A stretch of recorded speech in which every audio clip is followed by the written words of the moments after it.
करते हम लोग वही जो करते कहते और सुनते चले आ रहे हैं कि जब वक्त होता है तो एहसास नहीं होता, और जब एहसास होता है तो वक्त नहीं होता। मैं साबिर अली और आप देख रहे हैं ILC से अली क्लासेस, जो अलीगढ़ बेस्ड नीट JEE का रेजिडेंशियल कोचिंग क्लास है। साथ ही AMU जामिया और दूसरे यूनिवर्सिटी के दूसरे एंट्रेंस की भी तैयारी कराते हैं, जैसे 9th 11th diploma engineer, BSc nursing, CET CUT, paramedical वगैरह वगैरह सब तैयारियाँ होती है। तो वो लोग जो लोग तैयारी करना चाहते हैं वो कांटेक्ट कर सकते हैं। ऑफलाइन ऑनलाइन दोनों ही मोड अवेलेबल है।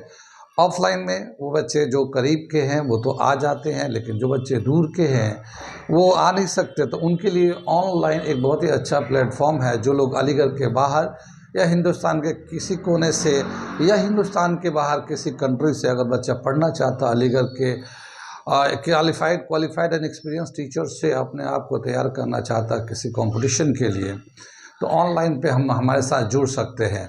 एक बहुत ही अच्छा प्लेटफॉर्म है, बहुत ही एक्सपीरियंस टीचर हैं ये सब, अपने सब्जेक्ट के बहुत ही हाईली क्वालिफाइड एंड एक्सपीरियंस है। तो आप हमारे ऑनलाइन प्लेटफॉर्म पे जुड़ सकते हैं, ठीक है। साथ ही हमारे चैनल को सब्सक्राइब कर ले। यूनिवर्सिटी के जो इन्फॉर्मेशन आते रहते हैं वो सारे नोटिफिकेशन हम लोग अपडेट करते रहते हैं, तो आपसे कोई नोटिफिकेशन या कोई इन्फॉर्मेशन मिस ना हो जाए, इसलिए अगर अपने आप को यूनिवर्सिटी के इन्फॉर्मेशन से अपडेट रखना चाहते हैं तो हमारे साथ हमारे चैनल को सब्सक्राइब कर लें।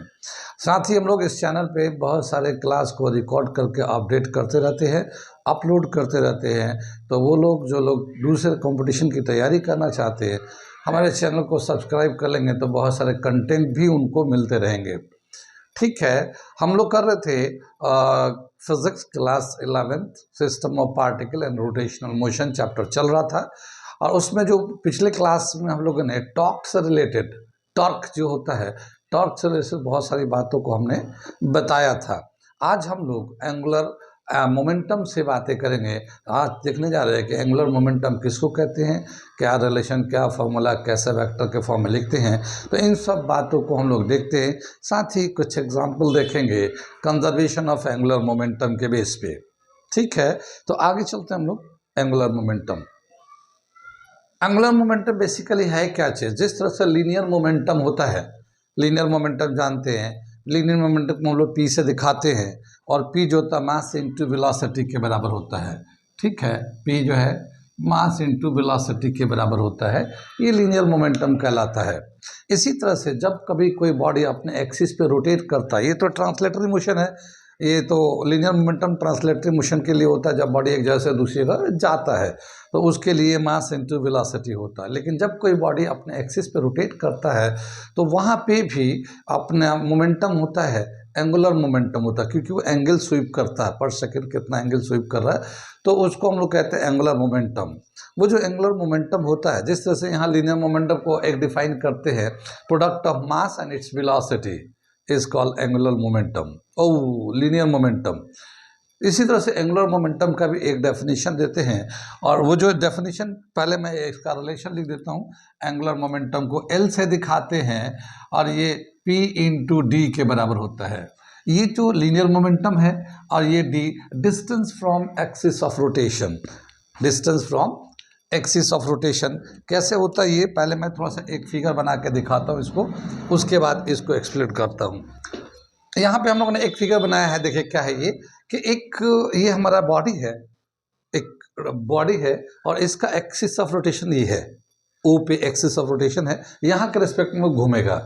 हम लोगों ने यहाँ से एक फोर्स लगाया या मोमेंटम लगाए, एक momentum mass into velocity momentum लगाते हैं। तो जब मोमेंटम लगाएंगे तो ये बॉडी रोटेट करना शुरू करेगा, इस एक्सिस के अलग रोटेट करना शुरू करेगा। तो ये जो है यह तो मोमेंटम हो गया P, और ये जो यहाँ से यहाँ तक जो डिस्टेंस है ये R ले लेते हैं, R लेते हैं, D लेते हैं, हम लोग R या D दोनों से दिखा सकते हैं। तो यहाँ से यहाँ तक का जो डिस्टेंस है, कहाँ पे हम लोग मोमेंटम अप्लाई कर रहे हैं और एक्सिस ऑफ रोटेशन कहाँ पे है, उन दोनों का जो मल्टीप्लाई होता है वो एंगुलर मोमेंटम कहलाता है। ये ठीक है, ये हमारा इस z एक्सिस में एंगुलर मोमेंटम है। और हम लोग जिस तरह से हम लोग बताते हैं कि लीनियर मोमेंटम एक वेक्टर क्वांटिटी होता है, लीनियर मोमेंटम एक वेक्टर क्वांटिटी होता है। इसी तरह से कंजर्वेशन ऑफ होता है, इसी तरह से जो एंगुलर मोमेंटम होता है वो भी एक वेक्टर क्वांटिटी होता है। और ये जो एल है, R perpendicular distance cross P linear momentum, इन दोनों को मल्टीप्लाई करते हैं तो ये एंगुलर मोमेंटम आता है। तो ये जो हमारा एंगुलर मोमेंटम है ये मैग्नीट्यूड के फॉर्म में दे रखा है, L is equal to p into D.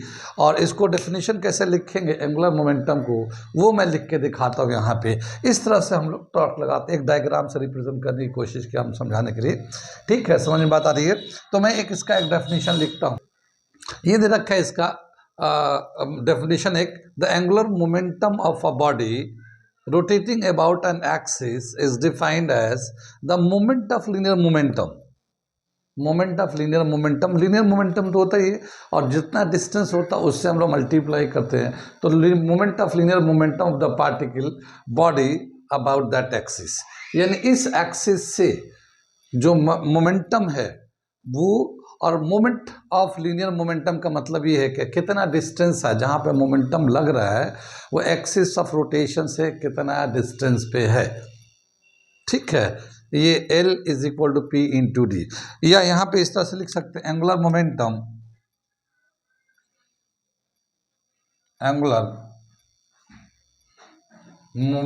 Is equal to linear momentum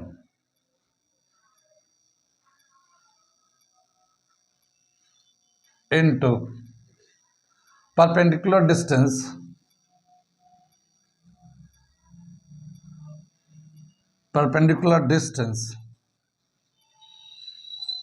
from the axis of rotation,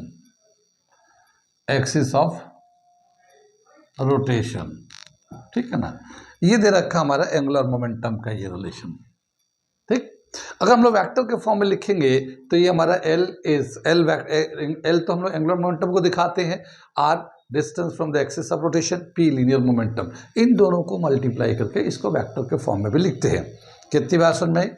अब ये जो है क्रॉस प्रोडक्ट है, और क्रॉस प्रोडक्ट में हम लोगों ने बताया था एक होता है डॉट प्रोडक्ट, एक होता है क्रॉस प्रोडक्ट। तो जो क्रॉस प्रोडक्ट होता है इसमें इस तरह से ये एल जो होगा आर पी साइन थीटा आ जाएगा, ये क्रॉस प्रोडक्ट में साइन थीटा आ जाता है। ठीक है ना, साइन थीटा आ जाएगा। अब ये जो थीटा है यानी कि perpendicular distance and linear momentum के बीच में कितने का एंगल है, परपेंडिकुलर डिस्टेंस एंगल, जैसे यहाँ पे थीटा से दिखा रखा हम लोगों ने, ये परपेंडिकुलर, ये हमारा मोमेंटम का डायरेक्शन है, ये हमारा परपेंडिकुलर डिस्टेंस है ये, तो इनके बीच में जितने का एंगल है वो साइन थीटा आ जाता है। अब साइन थीटा के वैल्यू अलग अलग में होता है, जैसे 0 डिग्री का वैल्यू 0 हो जाता है, 180 का वैल्यू। तो अब हम देखते हैं कि जो एंगुलर मोमेंटम है उसमें एंगल अगर अलग अलग वैल्यू होता है तो कब कितना वैल्यू एंगुलर मोमेंटम होगा उसको हम लोग देखने जा रहे हैं। स्पेशल केसेस बोल के लिखते हैं हम लोग। ठीक है, तो इसे मैं मिटाता हूँ और स्पेशल केसेस लगाता हूँ मैं। ठीक है,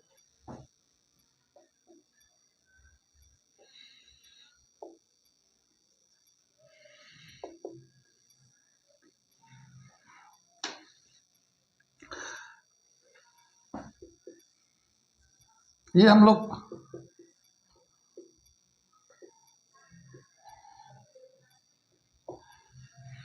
लेते हैं पहला case, if theta is equal to 0 और 180 degree then what will be the angular momentum. तो एल जो होता है आर पी साइन थीटा के बराबर है, हमें साइन थीटा के बराबर है। तो यहाँ पे जो साइन थीटा, साइन 0 का वैल्यू होता है 0 और साइन 180 का वैल्यू भी होता है 0। तो कितना हो जाएगा ये एंगुलर मोमेंटम, यहाँ पे L is equal to r p sine 0 degree ले लो या आर पी साइन 180 डिग्री ले लो, इन दोनों केस में ये 0 हो जाता है।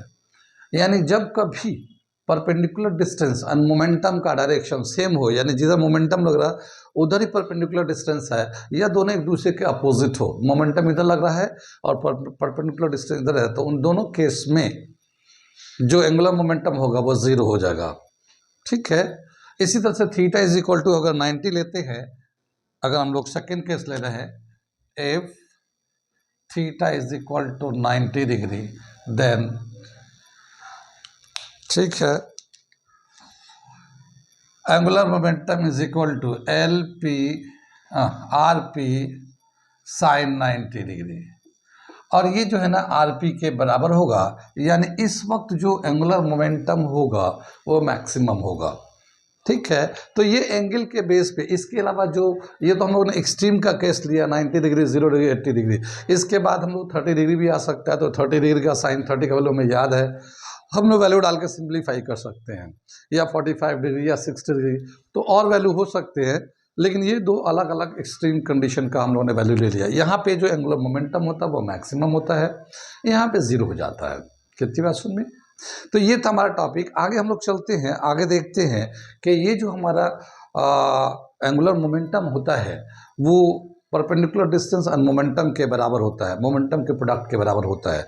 तो जो मोमेंटम लगाते हैं, जो मोमेंटम लीनियर मोमेंटम अप्लाई करते हैं किसी बॉडी के ऊपर, तो वो एक वेक्टर क्वांटिटी लेते हैं और उसका भी दो कंपोनेंट होता है, एक हॉरिजॉन्टल कंपोनेंट, एक वर्टिकल कंपोनेंट।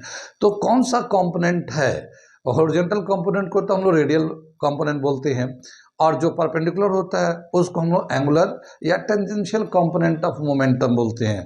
तो इन दोनों कंपोनेंट ऑफ मोमेंटम में कौन इफेक्टिव होता है एंगुलर मोमेंटम के लिए और कौन इनइफेक्टिव होता है, तो अगला हम लोग टॉपिक करने जा रहे हैं। ठीक है,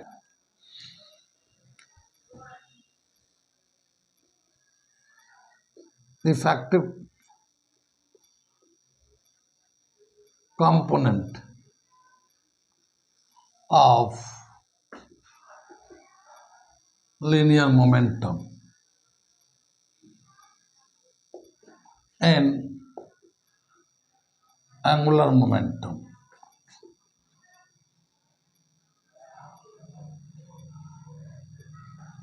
ठीक है ना? क्या मतलब हुआ इसका? ये हम लोग बनाते हैं यहाँ पे, ये हमारा एक्स एक्सिस है, ये वाई एक्सिस है, यहाँ से ये पोजीशन वेक्टर है, यहाँ तक ये आर है, और यहाँ पे एक पॉइंट है जिस पे हम लोग मोमेंटम को ये अप्लाई करते, पी को अप्लाई करते हैं। ठीक है, ये जो पी है वेक्टर कंपोनेंट है, तो इसके दो कंपोनेंट निकालते हैं। एक हमारा ये हॉरिजॉन्टल कंपोनेंट आएगा, और इसको अगर हम नीचे की तरफ बढ़ाएंगे यहाँ पे, तो ये हमारा परपेंडिकुलर ऐसे, तो ये जो एंगल होगा थीटा होगा, इधर भी थीटा होगा, और यहाँ पे हमारा 90 का एंगल होगा, ये 90 का एंगल होगा। ये हमारा पोजीशन वेक्टर है, और ये शॉर्टेज डिस्टेंस है, डी है। ये हमारा पी है, पी का हॉरिजॉन्टल कंपोनेंट लेंगे तो इधर पी आर होगा रेडियल, या पी कॉस थीटा होगा ये, और यहाँ पे हम लोगों ने परपेंडिकुलर ड्रॉ करेंगे, तो ये जो होगा हमारा पी एंगुलर जो है ना थीटा से दिखाते हैं, पी साइन थीटा। ठीक है, पी साइन थीटा। कितनी बात सुन में? ये जो मोमेंटम है यहाँ थीटा है, तो ये हॉरिजॉन्टल कंपोनेंट है, तो पी आर हॉरिजॉन्टल कंपोनेंट हो गया, ये थीटा एंगुलर कंपोनेंट हो गया, तो ये हम लोगों ने पी साइन थीटा ले लिया। ठीक, अब क्या बताया कि इसका अगर हम लोग आर का वैल्यू निकालते हैं, ये जो यहाँ से यहाँ तक है ना, हम लोग जैसे यहाँ पे लिया था अभी कि जो एंगुलर मोमेंटम होता है आर इंटू पी के बराबर होता है। ठीक है, लेकिन बेसिकली जो आर है, यहाँ पे देखिए इसको, ये एक हमारा ट्रायंगल बनता है, यहाँ पे 90 का एंगल है, यहाँ थीटा है, तो थीटा के सामने वाला साइड ये वाला परपेंडिकुलर है, ये ओ ले लेते हैं और एन ले लेते हैं, ये पी ले लेते हैं यहाँ पे, या एन एम ले लेते हैं, एम ले लेते हैं यहाँ पे। ठीक है, तो ये जो है थीटा के सामने perpendicular upon hypotenuse sine theta, यानी कि डी अपन आर जो होगा इस वाला ट्रायंगल में ओ एन एम में, ये परपेंडिकुलर होगा, ये हाइपोटेन्यूज होगा, और ये हमारा बेस होगा, तो perpendicular upon hypotenuse sine theta आ जाएगा। ठीक है, और d is equal to r sine theta, r sine theta होता है हमारा, इसमें हो जाएगा। अब अगर हम लोग इसमें लिखते हैं angular momentum is equal to r p sine theta, ठीक है, आर पी साइन थीटा, या फिर L is equal to p r sine theta, इसको हम लोग अलग ले लेते हैं, L is equal to p, और ये डी आर साइन थीटा को डी भी लिख सकते हो, तो पी डी। तो ये हमारा एंगुलर मोमेंटम जो है P linear momentum into the perpendicular distance on the linear momentum, perpendicular distance। और अगर तिरछा है, थोड़ा सा इंक्लाइंड होता है, तो उसके हिसाब से हम लोग ये कंपोनेंट बनाकर परपेंडिकुलर डिस्टेंस का रिलेशन निकालते हैं, तो ये साइन थीटा आ जाता है। कितनी बात में, तो ये पी डी साइन थीटा हमारा एल जो है पी इंटू डी के बराबर हो गया हमारा। कितनी बात सुन में आई। अब यहाँ पे क्या बताया कि मोमेंटम का ये दो कंपोनेंट होता है, एक होता है रेडियल कंपोनेंट और एक होता है एंगुलर कंपोनेंट। ठीक है, तो इसको हम लोग पहले लिखते हैं और फिर देखते हैं कौन सा इसमें से इफेक्टिव होता है। ठीक है, लीनियर मोमेंटम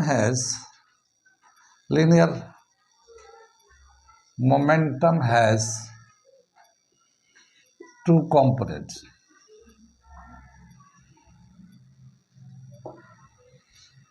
फर्स्ट रेडियल, ठीक है ना, और रेडियल, और इसको पी आर भी बोलते हैं, पी कॉस थीटा भी बोलते हैं। और दूसरा होता है हमारा एंगुलर होता है, या फिर टेंजेंशियल भी होता है, इसको टेंजेंशियल पी थीटा लेते हैं। ठीक है, या पी साइन थीटा आ जाता है ये। ठीक, अगर हम लोग एंगुलर मोमेंटम लिखते हैं ना, angular momentum L is equal to p r sine theta, या फिर इसको ऐसे भी लिख सकते हैं आर पी साइन थीटा। तो ये जो पी साइन थीटा ये है, ये तो इसका मतलब ये है कि जो हम लोग मोमेंटम यूज़ करते हैं वो एंगुलर मोमेंटम यूज़ करते हैं, टेंजेंशियल मोमेंटम यूज़ करते हैं। रेडियल जो मोमेंटम होता है उसका यूज़ नहीं करते एंगुलर मोमेंटम में। तो क्या समझ में आया कि जो मोमेंटम होता है इसके दो कंपोनेंट होते हैं, वो एक रेडियल होता है, एक एंगुलर होता है।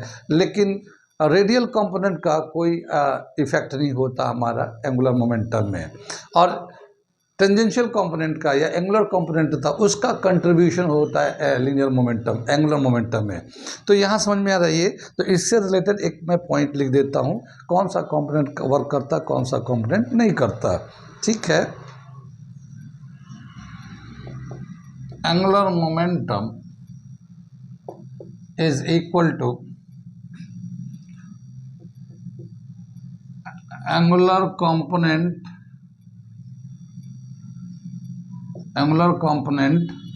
of linear momentum into perpendicular distance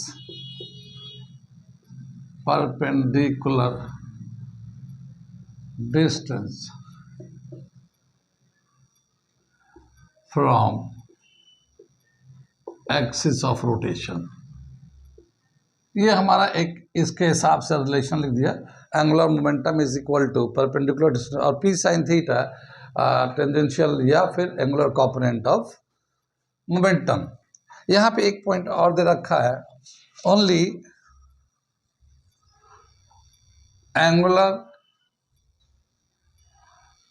component but not the radial component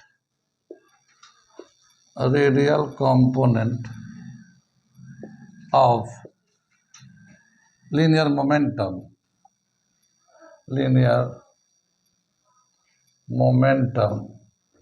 contributes in angular momentum।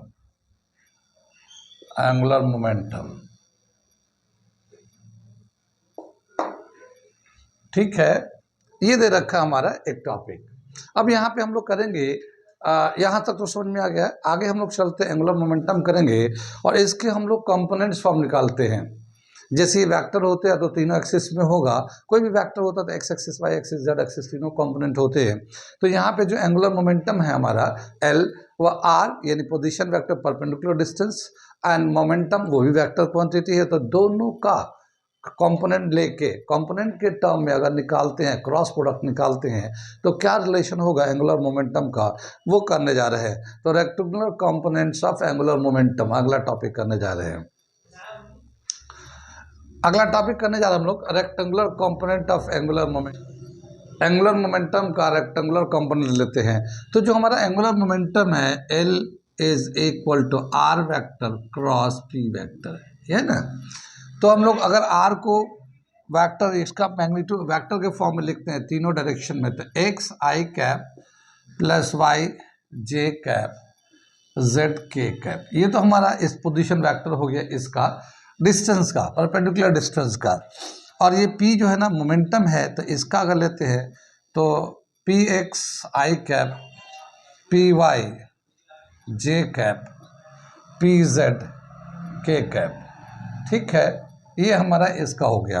अगर हम इसका क्रॉस प्रोडक्ट लेते हैं, क्रॉस प्रोडक्ट ये यहाँ पे है ना क्रॉस प्रोडक्ट, तो आप जानते हैं जब दो वेक्टर को क्रॉस प्रोडक्ट निकालते हैं तो मैट्रिक्स मेथड से निकालते हैं, और मैट्रिक्स में से पीछे भी टॉर्क निकालने के लिए किया था, तो हम लोग उसको कैसे निकालेंगे, हम लोग करके दिखाते हैं इसका। तो ये है एक्स वाई जेड, ये पोजीशन के लिए है, मोमेंटम के लिए है p x p y p z, ये हम लोग मैट्रिक्स लेते हैं इस तरह से। और बाकी तो आप लोग जानते हैं, हम लोग पहला ये तो रो को सिलेक्ट कर लेते हैं, ये पहला कॉलम जब सेलेक्ट करेंगे तो ये दोनों बचेंगे, इन दोनों को जब मल्टीप्लाई करेंगे हम लोग तो R vector cross P vector is equal to ये Y into P Z minus Z into P Y I cap, ये हमारा पहला हो जाएगा, पहला वाला मल्टीप्लाई हो जाएगा, फिर ये प्लस का साइन हो जाएगा यहाँ पे। सेकंड कॉलम सेलेक्ट करेंगे तो इसको हम लोग यहाँ एक ले लेते हैं सपोर्ट के लिए, इस वाले टर्म को यहाँ ले लेते हैं, तो ये आ जाएगा Z P x minus x P Z into J cap, फिर ये हो गया हमारा, इसकी ज़रूरत ख़त्म हो गई। फिर ये थर्ड कॉलम सेलेक्ट किया तो ये हम लोग लेंगे x p y minus y p x के कैप, ये हमारा इस तरह से मैट्रिक्स की तरफ से मल्टीप्लाई कर दे। पिछले क्वेश्चन भी हम लोगों ने किया था, ये आपको तो ठीक है ना, तो ये हम लोगों ने पिछले क्वेश्चन में इसी तरह से मैट्रिक्स मेथड से निकाला था और ये हम लोग लिखा था। ये तो हमारा हो गया इसका मैट्रिक्स मेथड का प्रोडक्ट हो गया। अब हम लोग इस एंगुलर मोमेंटम का अगर इसका कंपोनेंट लिखते हैं तो कैसे लिखेंगे, इसका पूरे का रिजल्ट हम लोगों ने यहाँ आ गया, यहाँ रहने देते हैं इसको, ठीक है ना, इसे मिटा देते हैं। एल का लेंगे हम लोग तो क्या होगा, एल एक्स आई कैप एल वाई जे कैप एल जेड के कैप, ये हमारा ये एंगुलर मोमेंटम का आ गया, इसके बराबर ही आएगा ये दोनों। अब इनको हम लोग कंपेयर करेंगे तो एल एक्स जो होगा ये हमारा आई कैप देखिए, इसमें भी आई कैप है, इसमें भी आई कैप है, तो एल एक्स जो है ना इसके बराबर हो जाएगा। ये जे कैप है, यहाँ पे जे कैप है, तो ये सेकेंड पार्ट जो है ना एल वाई के बराबर हो जाएगा। कंपेयर करेंगे तो इस इक्वेशन के रेस्पेक्ट में, ठीक है। तो कंपेयरिंग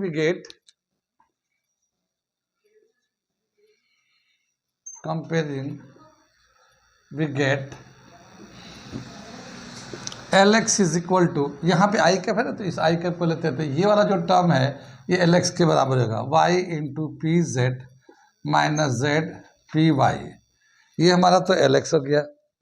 एल वाई हो गया हमारा, ये एल वाई हो गया, z P x minus x P z, ठीक है। L z x p y minus y p x, ठीक है, ये हमारा रिजल्ट आ जाता है इसको, यानी इसके कंपोनेंट आ जाते हैं कि angular momentum along the x axis कितना मैग्नीट्यूड आएगा, angular momentum along the y axis कितना मैग्नीट्यूड आ जाएगा, angular momentum along the z axis कितना मैग्नीट्यूड आएगा, ठीक है। कितनी बात समझ में, ठीक है। यहाँ पे जैसे x है तो x में हम लोग यहाँ y और z आता, y z आ जाता है, y पोजीशन का होता है, z जो ना मोमेंटम का हो गया, फिर इसी का उल्टा हो जाता है, z पोजीशन का हो गया, मोमेंटम का y हो गया, ठीक। और यहाँ y है तो यहाँ z एंड x आ गया, y है यहाँ पे तो z x आ गया, x z आ गया, एक पोजीशन का हो गया, एक मोमेंटम का हो गया, ये z है तो x y हो गया, x पोजीशन है, y मोमेंटम है, माइनस y पोजीशन है, एक्स मोमेंटम है। इस तरह से हम लोग याद रख सकते हैं, तीनों टर्म एक साथ आते हैं। अगर एंगुलर मोमेंटम का एक्स ले रहे हैं तो उधर वाई पोजीशन हो जाएगा, मोमेंटम जेड हो जाएगा, फिर उसका इन्वर्स हो जाएगा। ठीक है। यहाँ y है तो ये z से शुरू हो जाएगा, यहाँ z से शुरू होगा, इधर y है तो यहाँ z आ जाएगा, फिर इसी का इन्वर्स करके लिख देंगे साइक्लिक ऑर्डर में, और यहाँ z है तो यहाँ x आ जाएगा। तो ये हमारा तरीका, याद रख सकते हैं, ऐसा कुछ नहीं है, बहुत आसान है। ठीक है, इसको मैं याद करने के जैसे बताऊँ, अगर हम लोग याद करना चाहें तो कैसे करेंगे। ये हमारा LX अगर लिखना चाहते हैं, ठीक है, तो LX जो है हमारा एंगुलर मोमेंटम हो गया, तो यहाँ से पोजीशन वेक्टर क्या लिखेंगे हम लोग, y, x के बाद क्या आता है y, अब मोमेंटम कितना होगा pz लिख देंगे, x y z, अब फिर यहाँ पे इसी का माइनस कर देंगे, ये z पोजीशन हो जाएगा, अब मोमेंटम y का हो जाएगा, इसका ये हो गया। ऐसी angular momentum along the y लेना है, y यहाँ पे है तो z ये आ जाएगा, और px zx आ जाएगा, तो px ये होगा, उसी का उल्टा x पोजीशन हो जाएगा, मोमेंटम z में आ जाएगा। ठीक है, और ये अगर हम लोग z लेते हैं, z है तो ये x पोजीशन हो जाएगा, मोमेंटम y के अलॉन्ग हो जाएगा, फिर ये y पोजीशन हो जाएगा, अब मोमेंटम x के अलॉन्ग हो जाएगा। ये हमारा इस तरह से यही चीज़ यहाँ लिखा हुआ है। ठीक है, आसानी से याद कर सकते हैं, आसान है, कोई बात नहीं। आगे चले हम लोग। तो ये था हमारा कंपोनेंट ऑफ एंगुलर मोमेंटम। अगला टॉपिक करने जा रहे हैं हम लोग, रिलेशन बिटवीन, ये तो हम लोगों ने एक पार्टिकल का किया था, ऐसे एक बॉडी होता है उसमें बहुत सारे पार्टिकल्स होते हैं, तो सभी का एंगुलर मोमेंटम ले सकते हैं हम लोग, और sum of all the angular momentum of the particles is equal to angular momentum of the body. ठीक है, तो वो एक कंजर्वेशन ऑफ मोमेंटम के हिसाब से होता है। अब अगला टॉपिक करने जा रहे हैं, relation between torque and angular momentum.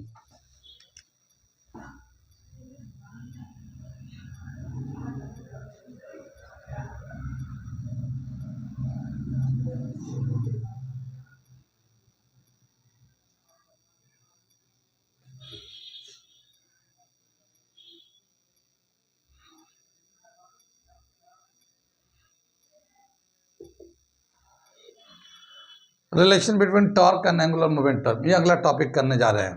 तो जो टॉर्क होता है, टॉर्क को हम लोग जानते हैं कैसे लिखते हैं, tau is equal to position vector into force vector, ये होता हमारा। और इसी तरह से एंगुलर मोमेंटम लिखते हैं हम लोग, एंगुलर मोमेंटम, तो ये होता है हमारा L is equal to position vector into linear momentum. ठीक है, अब इस वाले इक्वेशन को, ये तो इक्वेशन नंबर 1 है, इस वाले इक्वेशन को हम लोग डिफरेंशिएट करते हैं, differentiating with respect to time. तो differentiating with respect to time, तो क्या आएगा, dl upon dt is equal to, यहाँ पे हम लोग प्रोडक्ट रूल लगाएंगे, d upon dt r cross p, यहाँ पे हम लोग प्रोडक्ट रूल लगाते हैं। तो प्रोडक्ट रूल में क्या होता है कि एक को डिफरेंशिएट करते हैं, दूसरे को रोक देते हैं एज इट इज, और फिर दूसरे को डिफरेंशिएट करके पहले को एज इट इज रखते हैं। तो यहाँ पे क्या होगा, dl अपॉन dt जो है, यहाँ पे अगर हम लोग पहले को डिफरेंशिएट करते हैं, dr upon dt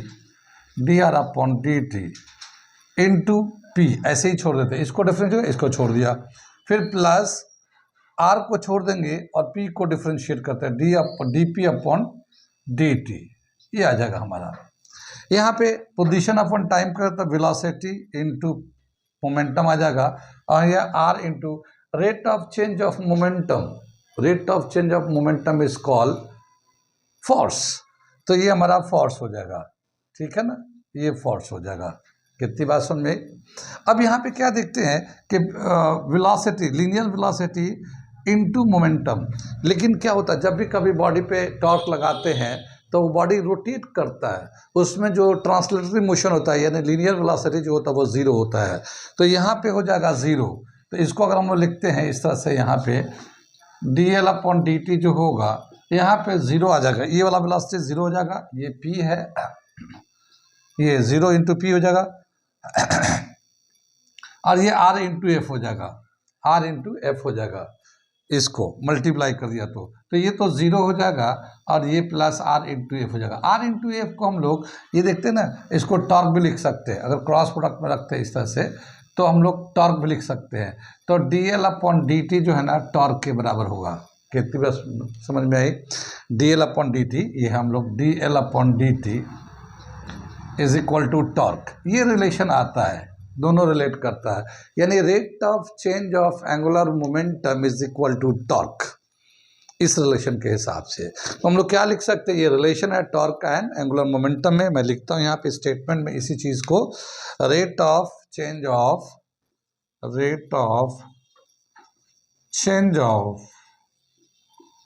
angular momentum is equal to torque. Torque है ये, ठीक है ना, ये टॉर्क के बराबर होता हमारा, ठीक है। तो ये हमारा रिलेशन हो गया। आगे चलते हम लोग, मोमेंटम यहाँ पे आगे कंप्लीट हो जाता है। आगे हम लोग चलेंगे, अगला टॉपिक करेंगे रिजिड बॉडी। कंटिन्यू करेंगे हम लोग यहाँ से रिजिड बॉडी और उसके जो प्रॉपर्टीज़ है। रिजिड बॉडी है, मोमेंट ऑफ इनर्शिया है, तो ये अगला टॉपिक करेंगे। ये बहुत ही अच्छा टॉपिक आने वाला है और ज़्यादातर जो क्वेश्चंस हैं, अभी हम लोग थोड़े से इस वाले टॉपिक पे एक दो न्यूमेरिकल करेंगे आने वाले क्लास में, इसके न्यूमेरिकल्स करेंगे इस टॉपिक पे, जैसे टॉर्क है, एंगुलर मोमेंटम है, इसके 2-4 क्वेश्चन करेंगे हम लोग, फिर आपको देंगे।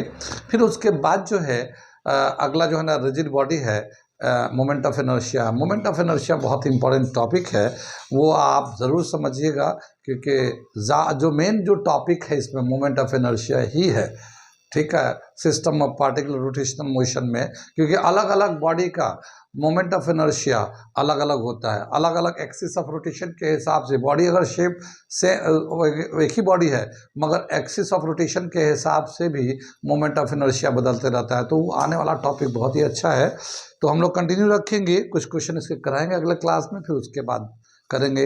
यहाँ से जो आएगा वो बहुत ही ज़्यादा इम्पोर्टेंट टॉपिक है, जो कंपटीशन एग्जामिनेशन के हिसाब से। ओके, आज यहीं पर हम